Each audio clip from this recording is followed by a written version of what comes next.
Merong isang mambabatas na ginagawa pong bobo ang mga Pilipino. Masakit sapagkat patuloy po tayong binubudol, ninanakawan ng trilyong pisong halaga tapos ginagawa pa tayong bobo. Pakinggan niyo po mabuti ang pag-uugas kamay ni Stella Kimbo. Ang sinabi niya, yung technical staff daw ang maaaring naglagay ng mga figure sapagkat meron daw po kayong authority corner na gumawa ng typographical, grammatical, and printing errors. Hindi niyo pa po ba naamoy? Papunta na ako sa inyo at tila ilalaglag kayo. Yan na. Pero may ipit dito. Sabi ni Kimbo, ayusin ng mga technical experts daw. Aray ko! So hindi ubra Aray sa'yo ko, yun. hindi pwede yan. Alam niyo, yung pinakamalaki, pinakadakilang kapangyarihan ng budget. Tunay na balita, walang kinakampiyan, sumasalamin sa katotohanan lamang. Oh, what's up mga kayon? Welcome back pa rin syempre dito lang sa Joe Malone TV para sa programa natin na Issue ng Bayan. Ating pag-usapan. Today is February 1, araw ng Sabado dito sa Pilipinas. Kaya naman magandang umaga, hapon o gabi po sa inyong lahat. Aba, matindi! I hate drugs. Una-una, syempre maraming salamat sa mga viewers natin, yung mga lalong lagi nanonood, nakatutok at nakatambay dito sa programa natin. Shoutout po sa inyong lahat, mga viewers natin abroad pati dito sa Pilipinas. Isang attendance check po muna tayo dyan. Kung if you're watching from Sweden, paki-comment dyan, Illinois, Hong Kong, Singapore, Japan, Massachusetts, Mississippi, o kung saan man na kayo naroon, yung area nyo, paki-comment naman dyan sa baba. Pati na rin dito sa Pilipinas, Luzon, Visayas, Mindanao, if you're watching from Mindoro, Taguig, Tarlac, Bulacan, Pampanga, Pangasinan, Laguna. O, paki-shoutout sa inyong lahat at maraming salamat sa pagtutok at pagsuporta nyo sa akin. Maraming salamat po din kaya Franklin Porog sa pagpasok mo dito sa ating membership. Kung gusto nyo naman maging member ng Joe Malone TV, click nyo na lang po dyan yung join button. Maraming salamat at huwag rin kayong mag-skip ng ads. Kung bago ka sa channel natin, huwag mo kalimutan mag-like, share ng ating mga video at mag-subscribe na rin.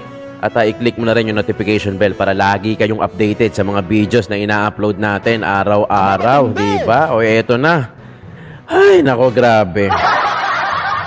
Napanood niyo ba yung previous na episode natin sa issue ng bayan nating pag-usapan kung saan tinawag na Trojan Horse etong si Shelo Magno at sinabihan pa na ang bantot ng kulay mo.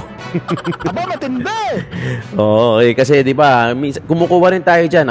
Aminin ko kumukuha rin ako ng video diyan kasi ang ganda ng kay Speaker di ba? Yung nga lang, bandang huli, meron ng banat din. Kaya BP Inday Sara. So, nilahat na. Resign all nga daw. Nakalagay doon sa placard, resign all. Wala naman kayong tinira. Kung gusto nyo, resign lahat. Bagong pamumuno lahat.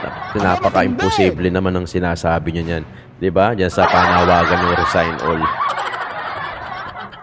O, eto na. Ako naniniwala ako dyan. Napilit lang. Nililihes. O dinadivert yung issue doon dahil namumutawi yung bycam yung issue ng bycam namumutawi at nararamdaman nila na talagang sasabit na sila. Kaya gumawa na ng paraan na rally o 40,000 naman yung dumating. Jesus Mariosep, kumpara naman doon sa kulang-kulang na 2 million ng INC partida, peace rally yun very objective, di ba? Walang sinasabing mag-resign, walang sinasabing ibang negative na panawagan ng INC noon, yung peace rally nila. Bagamat ang sinasabi nila ay kapayapaan para sa Pilipinas dahil nga meron pang mga dapat na unahin bago ang mga yan. Diba? Titigas ng pukote nyo Diyos ko. Aba, matindi! Ewan ko ba? O eto na, Attorney Vic Rodriguez, muling bumanat at talagang sinasabi niya kaya Congresswoman Stella Kimbo na huwag mong gawing bobo. Ay, baka bawal pala yung word na yan sa YouTube. Huwag niyong gawing VO ang mga Pilipino. Diba? Ako naniniwala ako na talagang yung rally-rally na yun. Kasi wala na diba? Yung impeachment.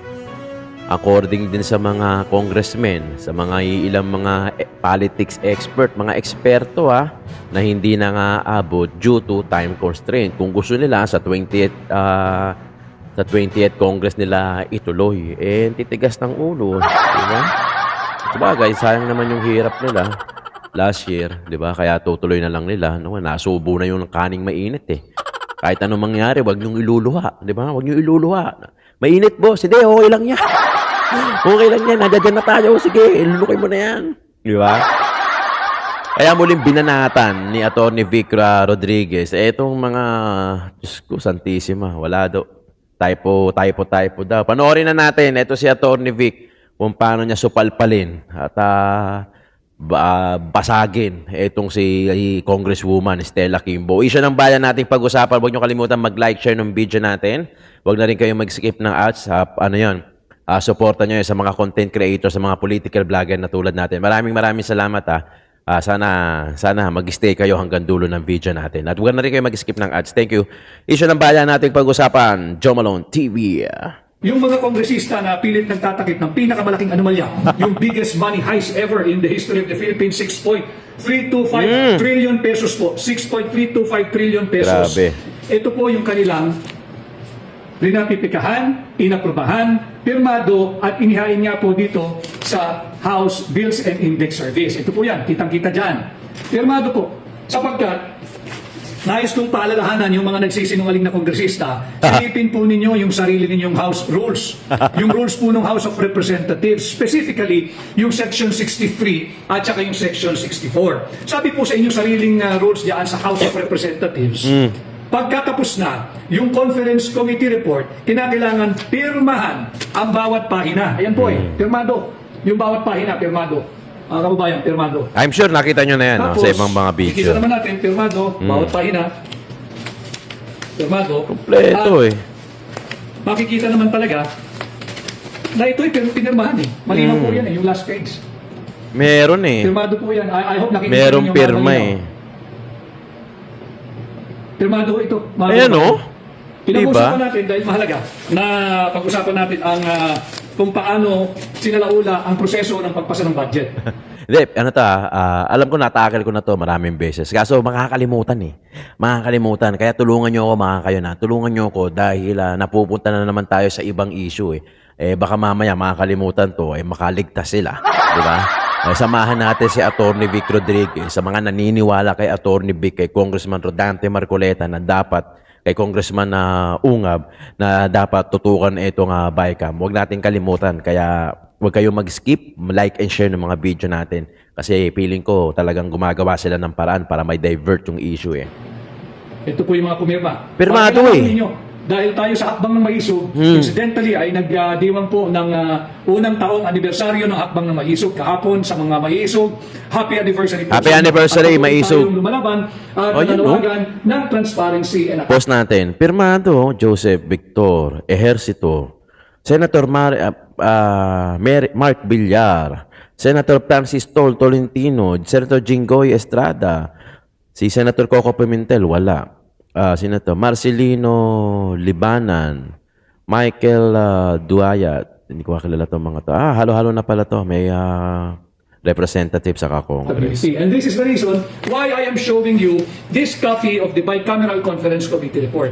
Ito nga pirmado ang bawat pahina at makikita ninyo na tuloy-tuloy yan Pirmado po yan At ipinakita ko na rin po sa aking lahat pala page, yung mga blanco. So, talakayin po natin. Merong isang mambabatas na ginagawa pong bobo ang Pilipino.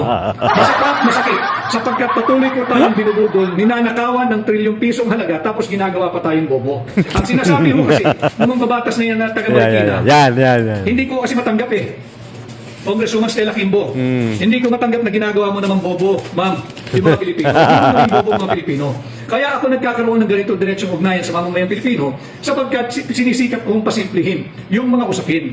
Tingnan po nyo yung sinasabi niya may omnibus motion daw na pinahintulutan, yung kanilang technical staff na mag-effect, authorized to effect o gumawa ng correction. Tatlong bagay lang yung sinasabi ron Binigyan nila ng otoridad na gumawa ng correction sa typographical, grammatical, and or printing error. Malinaw po yan. Ito po yung sinasabi niya. Tama siya. May omnibus motion. Pakibasa po ninyo. Binilugan ko po kung ano lang yung pwedeng gawin ng kanilang technical staff. Malinaw dyan, they are authorized, the technical working group or the technical working staff Naiipit yung technical. the Committee on Appropriation of the House and the Senate Finance Committee to effect corrections like typographical, Yan. grammatical, and printing errors. Oh. Tanungin kita, Congresswoman Kimbo, typographical ba yung blanco na may tuturing? Typographical ba yan? Grammatical ba yan? Printing error lang ba yan? Hindi ba substantial abandonment of a sacred duty and sacred mandate to safeguard every centavo of the people's money? Grabe, Paano di mo ba? isasabing typographical yan? Paano mo isasabihin grammatical yan? At paano mo sasabihin printing error yan? Isang pahina pa lang mo yan. Yung succeeding pages po natin, magpapakita. Napakita ko naman para lang sa ating diskurso ngayong gabi. Oo. Para lang mapatunayan. Napakita na natin din to dito. Ito mga ito. Ito ho. Typographical ba yan? Pakibasa po ninyo. Pakibasa po ninyo. Pati yung mga trolls at yung blush. 45 billion 848,951,000 pesos. Dito ko kayo manood sa aking pahina. And replace Dito with kayo. blank. At may matututunan kayo every time I go live. Yan po. Kahit po nagpapabayad kayo sa inyong mga principal, sige na lang, libre ho kayo dito, libre lecture dito para tumalas-talas kayo at meron naman mapala ang lipunan sa inyo. Well, in fairness, marami tayong natututunan kay Atty. Vic. Kaya talagang ako, masipag din ako manood dito kay Atty. Vic. Silent viewer lang ako, hindi ako masyado nagko-comment. Pero sa totoo lang, ito yung mga kada live niya, no? May natututunan tayo at least, di ba? Kung yung mahilig ka sa batas, o wala ka nga masyadong pang-enroll, at least dito kahit papano in real life situation pa. Real problems pa, di ba? So ito yan. Matatawag niyo ho bang typographical, grammatical, or printing error? This is just 3 of the 13 pages showing the 28 line items na iniwang blanco. Ano ho ngayon ang implikasyon nun? Bakit tayo nagsampa ng kaso? Kagaya po nung aking previous live, sinabi ko na po sa inyo na yung kahalagahan ng Yes. Bicameral Conference Committee report, ito po yung mahalaga sapagkat itong pundasyon. Ito ang basihan doon sa tinatawag nating GAB, yung General Appropriations Bill. Ito po yung naging basihan kasi final po nila Pagkatapos po nitong Bicameral Conference Committee, magiging General Appropriations Bill ang tawag po rito. Printing na lang po ito. Wala na akong gagawin dapat dito. Printing na lang. Printing na lang, ililimbag na lang into a GAB form, yung General Appropriations Bill. At yung General Appropriations Bill na yan, Pipirmahan. yan po yung trinatransmit sa tanggapan ng Pangulo ng Republika. Para maging GAA. Kaya aking lilinawin at muling mariing itatanggi yung una nang nagsabi na fake news daw na may blanco sa GAA. Tama po, fake news ang Malacanang nung sinabi nilang may blanco sa GAA dahil wala po kaming sinasabing GAA. Ang blanco naririto sa primary document na tinatawag Bicameral Conference Committee report. Ito nga po yan, House Bill 10800, House Bill 10800. Malinaw po tinatakan pong receive ng Bills and Index Service ng House of Representatives. Ito po, nung natatakan na mga kababayan, wala na akong pwedeng galawin dito. Tapos na Pirmado, ratifikado, aprobado, at ito po ay final sa Bills and Index Service ng House of Representatives. Ang tanging gagawin na lang po rito mga kababayan ay printing. Printing na lang ho. Wala nang pwedeng maggumalaw dito. Walang dagdag, walang bawas. Tapos na po Talakayin natin ngayon yung pagsisinungaling ni Congresswoman Stella Kimbo. Sapagkat sinabi niya, ito raw po, yung pagpuno ng patlang ay mere typographical, grammatical, or printing error. Ang ibig pong sabihin ng typographical, grammatical, or printing, wala pong exercise of discretion doon. Hindi ho pwedeng mag-exercise ng discretion kung sino man pong hihipo ng mga dokumentong yan. Sapagkat tapos na Only Congress can pass an appropriations bill. Kaya nga po, hindi ba, binalangkas natin ng isang araw, sinasabi ko sa inyo, malinaw sa ating Article 6, Section 24 of our 1987 Constitution na ang lahat po ng appropriations bill shall originate from the House of Representatives and no other. Bakit po sa House of Representatives? Bakit sa mga kongresista? Dahil nga po ang assumption ng ating saligang batas, mas marami sila, kinakatawan nila yung mas maraming tinig ng higit na maraming Pilipino. Subalit hindi naman yan ang nangyayari ngayon sa ating Kongreso. So balikan po natin si Stella Kimbo. Sabi po niya, yun nga lang po, ito'y typographical, grammatical, at printing error. Kasinungalingan. Sapagkat ang dami pong blanco. Meron pong gumawa ng isang computation, halos umabot po ng 214 or 241 billion pesos yung halagang iniwan ng mga blanco. So sino ulit, ang tanong natin, Sino Yan. yung may makating Yan. kamay na nagpuno ng mga blanco dito sa Bicameral Conference Committee report? Kanino makating kamay yan? Yan. Pag-isipan at pinag-uusapan pa rin ho natin ngayon, babae ba siya? Yung nakialam dito. Lalaki ba siya? Oo. Andun Pwede? ba sila? Isang lalaki at isang babae. Pwede? O marami sila. Yan. Kaya nga po dapat silang panagutin natin. Ang tinuturo, yung ating pong mga kababayan na empleyado ng gobyerno, lalo na po dyan sa Senado at dyan sa House of Representatives, mag-iingat Technical. po kayo. Tila may malalaglag dito at mukhang ang direksyon, yung mga miyembro ng Technical Working Group o yung technical staff ng Committee on Appropriation at ng Senate Committee on Finance, yung technical staff. Bakit? Ba't ko po nasabi yan? Malinaw po kasi dito sa Omnibus Motion na ang binigyan lang ng kapangyarihan na gumawa ng correction pagdating sa typo, grammatical and printing, yung technical staff. Naku! Pakinggan niyo po mabuti ang pag-uugas kamay ni Stella Kimbo. Ang sinabi niya, yung technical staff daw ang maaaring naglagay ng mga figure sapagkat meron daw po kayong authority corner na na eh. gumawa ng typographical, grammatical and printing errors. Hindi niyo pa po ba naaamoy? Papunta na ako sa inyo at tila ilalaglag kayo. Yan na. Pero may ipit dito. Kaya ako minumulat ang inyong isipan sapagkat mga kababayan, lalo na yung empleyado ng House at ng Senate Finance Committee, yung technical staff, tatandaan ninyo, wala kayong authority, wala kayong personality, at wala kayong karapatang makialam dyan. Ang kasalanan po ninyo, kapag talagang kayo ang nagsulat ng mga halagang yan, huwag ko kayong nalalain, hindi nyo po kalaban.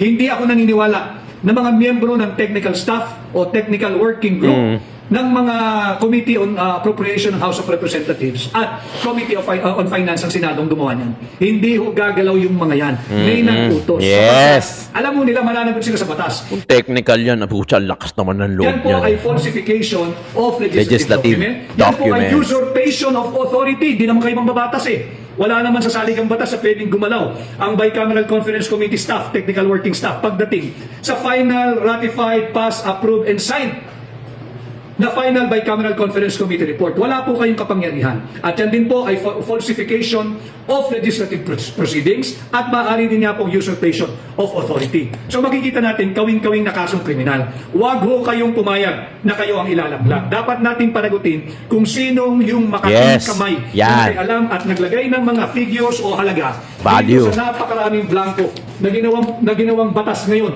at pinirmahan at pinapirma kay Pangulong Bongbong Marcos. Dapat malinaw po tayo rito.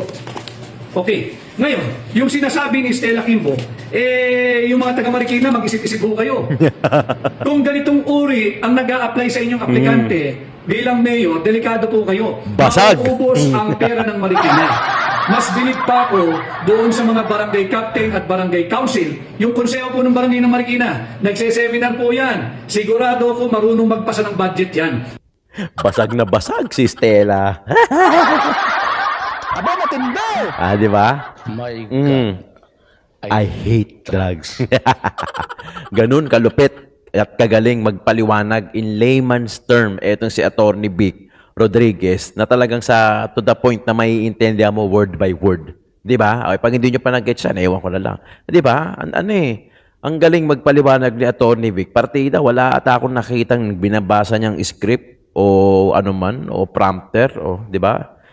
Lahat explanation talaga explanation ibig sabihin lang alam niya nasa puso niya kaya mas madali para sa kanya na ipaliwanag kasi alam niya kung ano yung pinag-uusapan, alam niya kung ano yung pinapaliwanag niya at alam niya kung ano yung batas, di ba? Eto si Congresswoman, wag mo naman gawing BOVO ang mga Pilipino. Naniniwala ba kayo? Papunta na daw sa kanya. Ilalaglag na daw siya. Aba, matindi! Ano na ang gagawin mo, ha? Aminan na yan. Kung ako yan, aminan na yan. Oh. Laglagan na yan. Kung laglagan na yan. Diba? O, ito, panoorin din naman natin itong si ate. Diba? Si ate. Panoorin natin. bilang manang, responsibilidad ko, nasabihan siya, na warningan siya, na baka ito ang magpapahamak sa'yo. Oh. Ayun. So may basehan ang pag-question sa budget. Oo naman. Sige, anong Hindi nga basehan? ako pumirma eh. Pero yung sinasabi ni Pangulo Duterte at ni Pangulo Bongbong, Magkaiba. dalawang magkaibang dokumento kasi yung sinasabing blankety blank, yung maraming Blanco. maraming blanco, totoo yun, kaya hindi ako pumirma ng BICAM. Kasi wala naman nakakatakot. The amount of, open parenthesis, blanco, close parenthesis, ilang pahina yun. So hindi obra sa'yo na aayusin. Sabi ni Kimbo, ayusin ng mga technical experts. Now, Aray ko, so hindi obra aray sa'yo ko, yun. hindi pwede yan. Alam niyo, yung pinakamalaki, pinakadakilang kapangyarihan ng budget at ay nasa Kongreso at Senado. Yun. Hawak yan ng hindi ng Pangulo. It's the power of the purse that belongs entirely to the legislature. Kung mga technical at kung sino-sino ang magpipilin ng Hindi mga pa pwede. nervous yata yun. Huwag Oo. tayong papayag. At saka hindi naman technical. Isipin nyo, ilang trilyon yon? 1.3 trillion sa DPWH budget. One line lang ang paliwanag. Various infrastructure projects. Ang tanong, sino si VIP? Yun. VIP lang na nakasulat eh. Oh, So, sinasabi itago niyo- natin sa pangalan ng, di ba? Sino? Ewan, Alam mo? hindi ko alam. Bakit VIP? Kasi wala nga nakalista 1.3 trillion. Walang listahan. Sino nga may pakana Tama nun? ba yun? Hindi ko alam. Oh. Basta dumating na lang sa amin na ganun. So ang sinasabi mo ay labas dito ang presidente. Palagay Walang ko. problema ang presidente. Ang may problema dito ay yung legislatura, the House and the Senate leaders. Hindi ko alam kasi yun nga, nung pinapunta kami sa BICAM, Oh. napunta akong minsan, Oh. 1 minute lang, nag-picture-picture lang. Ganun lang, tapos na. oo, tapos na, di nag-alisan na kami. Sabi ko, ano ba yun, picture-picture? Hindi, bibigay sa'yo. Di ka na nagtanong kasi sina-follow up ko yung mga flood control. Di ba, yun kasagsagan yun ng 6 na bagyo, inaasahan niya ng tao, nasan na? Yes. Ako wala. Naku talaga, nervous ako. So, sabi ko, tiisan tayo. Hindi ko mapipirmahan yung mga blanco-blanco na yan. Ngayon, maski ang Pangulo na mong problema, yung flagship projects niya, tinanggal. Hindi napondohan, miski yung mga flood control, yung mga tulay, yung mga public transport, lahat na inaasam-asam ng ating bayan, ang ating tao, Ano nangyari? hindi maisasatupad at tinanggal para sa mga kalokohang mga, kung anik-anik na lang. So agree ka na ito ang most corrupt budget in history. Yes. That's an appropriate word term ba yun? Well, wala naman ako dito nung dekada 30 at Commonwealth at yung mga nakalipas. Pero sa panahon ko, ito na siguro yung pinakamalala kasi hindi ko siya maintindihan. Isipin mo, walang respeto miski sa Pangulo. Yung mga flagship project, hindi na inilagay. Lahat inilagay sa unprogram, which is wala lang, ala chamba. Paano naman yun? Ang lalaki ng tula. Yung irigasyon, iniiyak na yan ng mga magsasaka. At ang luma-luma na, dekada 70 yun sa panahon pa ng tatay ko. Grabe, di ba? Ang nakakainis, ayun na nalatag na. Obvious na, di ba? Obvious na nalatag na. So, ano yung next move, di ba? O, yun, nagsampa na nga ng, di ba? Nagsampa na sila Attorney Vic, saka si Congressman na Ungab. O, yung tanong, ano na next, di ba? Naghihintay na lang tayo. Tapos hanggang sa makalimutan kasi may mga issue na. Siyempre sigurado may mga issue na parating yan di ba? Na sana wag natin makalimutan to dahil nga ito ang pinakamalaking corruption. Grabe naman, di ba? Ito na nagsalita na si Ateng, di ba? Si Senator Amy Marcos, Diyos ko naman Santissima. Ano nang gagawin natin sa Pilipinas na yan? Kawawa na naman si Juan de la Cruz. Biktima na naman tayo. 'Di ba? Unti-unti naiintindihan na natin, 'di ba? Unti-unti naiintindihan na natin. Gusto ko kasing ibalik 'to dahil yung BICAM kasi si tanging iilan lang talaga yung nakakapagpaliwanag na maayos gaya ni Attorney Vic Rodriguez. Sa atin, mga observer, tayo mga observer kasi hindi naman tayo expert sa politics. Hindi naman natin nalalaman kung ano yung nangyayari within o yung internal, tayo external. Kumbaga, nasa labas lang tayo habang sila nasa loob. So, hindi natin talaga alam kung ano yung nangyayari. Pero at least, naiintindihan natin kahit papano, nakakakuha tayo ng mga puzzle, tapos binubuo natin hanggang sa makuha natin makita natin yung malaking picture. Di ba? Ayan naman kasi, may mga reports naman meron naman mga nag-e-expose, kaya salamat din kay Attorney Vic sa kay Congressman Ungap, pati na rin kay ex-President Troa Duterte. Biriin mo, hindi na siya presidente, wala siyang posisyon na kahit sa gobyerno, pero siya lang din yung isa sa mga may care sa bansa sa Pilipinas, lalong-lalo na sa pera natin. Ulitin ko lang, pera natin yan contribution natin yan. Kaya naging budget yan. Dapat, okay lang walang problema, bawasan tayo ng tax, bawasan tayo ng PhilHealth, SS, etc. Basta makita lang natin kung saan napupunta yung mga pera natin, doon napupunta sa mga project. na tayo rin Pilipino ang makikinabang. Hindi yung ibubulsa nila eh, di ba? Hindi yung ibubulsa nila tapos sa kanila, kaban na nila yon. Kumbaga, sobrang naman pagkakurap nun, di ba? Asa na yung pera natin? Yun ang tanong ng taong bayan. Bakit ganun? Saka alam na natin na ganyan na may blanco na nga, tapos na-approve pa. Siguro may naglagay ng mga blanco na yun. O tapos, ang gusto nang malaman ng mga Pilipino, ano na ang mangyayari? Oo na, may blanco, di ba? May blanco na, naisampa na yung through Attorney Vic saka ni Congressman Noongab. Ano na yung next? Waiting na lang ulit tayo, maghihintay na naman tayo niyan. Tapos may mga darating na issue hanggang sa makakalimutan na si Bicam. Kawawa naman ulit ang Pilipino. Di ba mga kayon? Ang sa akin, ano lang yan realidad yun. Alam ko na, ganun, kahit nararamdaman ko, ganun na mangyayari, di ba? Although nasampulan si Herbert Bautista, ang dating mayor ng Quezon City, na guilty na nga sa graft and corruption. Nasampulan. Pero ang tagal din nun, Ang tagal din nun. Eh, paano na lang kung halimbawa, umalis, di ba? Nagpunta ng ibang bansa, o di wala na. Anyway, ako, ginagawa natin to reaction video kasi nga, gusto ko matutunan natin, maintindihan natin na mas malalim, maunawaan natin through consolidated videos kung ano yung nangyayari. Diba? Ngayon, yung ginawa nilang rally kahapon, January 31, I'm sure naman, diba, na talagang diversion yan para malihis yung atensyon. Sana wag natin makakalimutan na itong vice cam. Kasi nga, nawala na yung impeachment kay VP Sara Kaya ngayon inuungkat ulit nila. Huwag niyong kalimutan yung hashtag natin na protect VP Sara Duterte o kaya protect VP Sara. Nang sa ganun ipalawakin natin, i-share nyo itong video natin.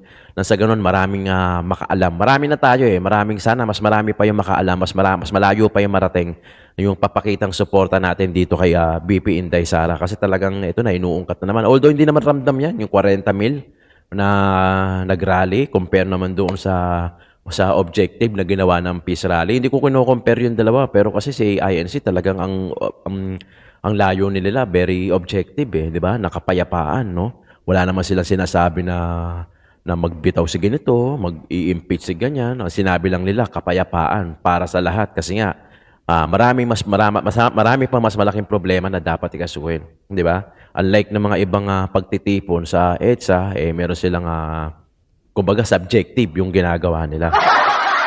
Well, anyway, kayo ang huhusga niyan. Tayo ang huhusga niyan kasi tayo ang nasa atin ang kapangyarihan sa May 12. Alam nyo na kung ano yung susulat nyo sa mga balota nyo. Gawin nyo yung assignment nyo, mga kayon. Gawin nyo yung assignment nyo. Alamin natin kung sino yung mga senatorial aspirant, kung ano yung mga kaya nilang gawin, kung ano yung pagkatao nila, kung ano yung mga plano nila, kung meron ba silang history ng corruption. Huwag na natin iboto. Ganun lang kasimple, di ba? Pwede naman tayo mag-try ng bago, gaya ng mga ibang nakikita natin dyan. Yun nga lang, kung meron naman mga luma na talagang inuuna ang kapakanan ng tao, inuuna yung bayan kasi tayo ang naglukluk sa kanila, mas maganda sana kung sila pa rin, di ba? Kaysa namang umasa tayo sa mga bago tapos wala din naman palang gagawin, di ba? Mga kayon, gawin natin to para sa bayan kasi talagang wala Ang magtutulungan lang tayo lang din. Unless may gusto natin upuin ulit yung mga tiwaling politiko, papigyan ulit natin sila, wala na. Kukurakutin lang, kukuratirin yung mga pera natin. Di ba mga kayon? Sana gawin natin ito bago mag-May 12. At least, meron pa tayong Feb, March, April. O 3 buwan pa para imbestigahan itong mga politiko na to natatakbo. Maraming salamat mga kayon sa issue ng bayan nating pag-usapan. Kung nakaabot ka dito sa dulo ng video na to, sana hindi ka nag-skip ng ads. Maraming salamat. Stella, ha? Alam mo na.